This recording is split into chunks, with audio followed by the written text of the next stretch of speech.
today is December 1st, 2022. We are at Studio House at Wallbridge, and we're celebrating World AIDS Day, or remembering World AIDS Day. Would you mind telling us first your name? Sure.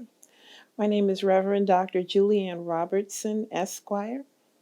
And what brings you here tonight? I have the most wonderful, brilliant friend. His name is Kenneth Jackson, and he passed away from AIDS in 1987.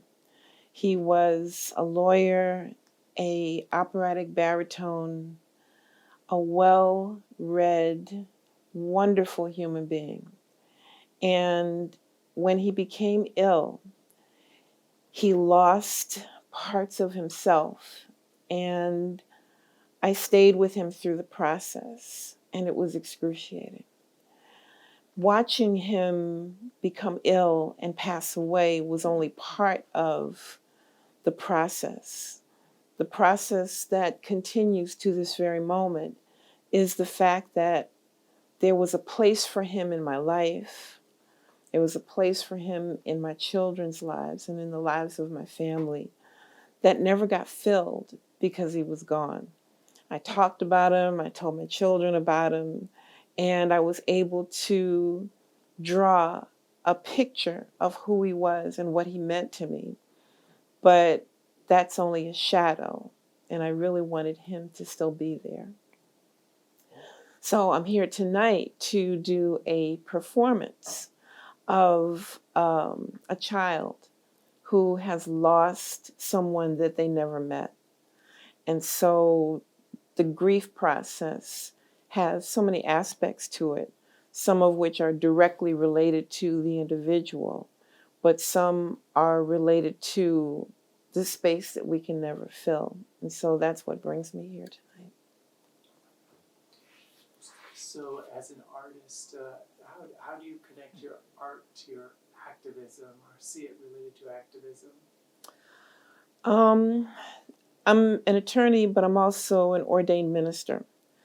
And so I find that art allows people to touch the emotions related to issues in ways that a rally or a protest or a civil disobedience doesn't quite capture.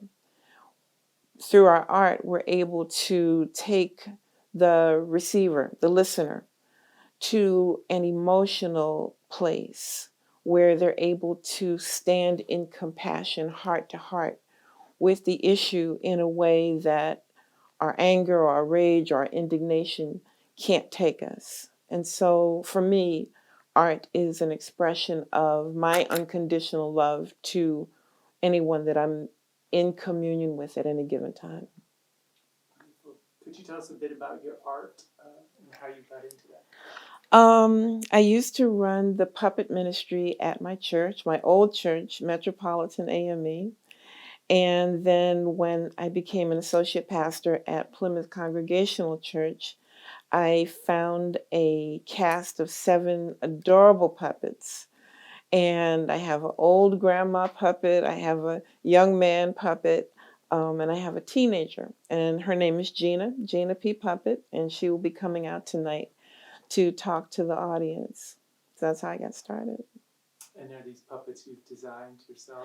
I wish. I just happened to find a vendor who had a diverse set of puppets. And so I was moved to go ahead and invite them into this madness. I call it puppet madness because sometimes we are slightly irreverent.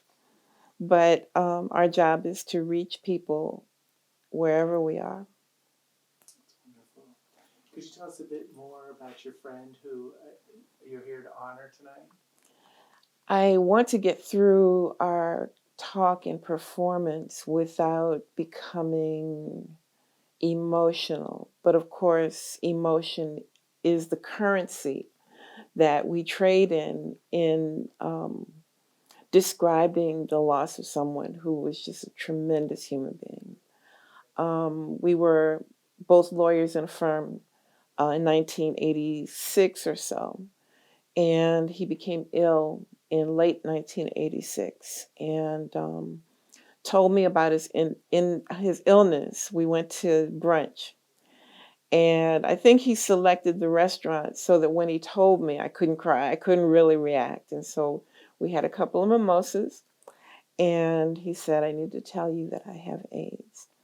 And something inside of me just kind of went flat because it was devastating news.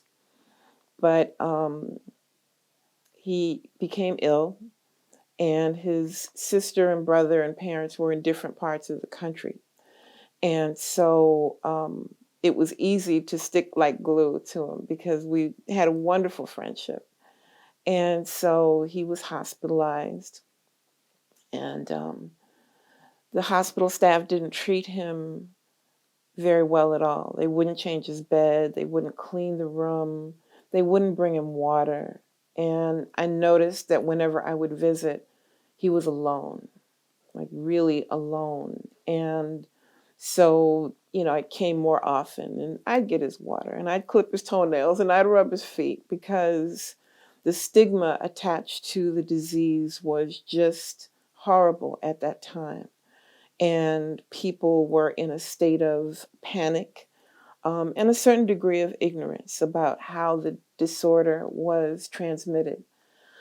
And so I'm the kind of person, I've had my own illnesses, and so I understand that there's a higher power in operation when we allow ourselves to trust.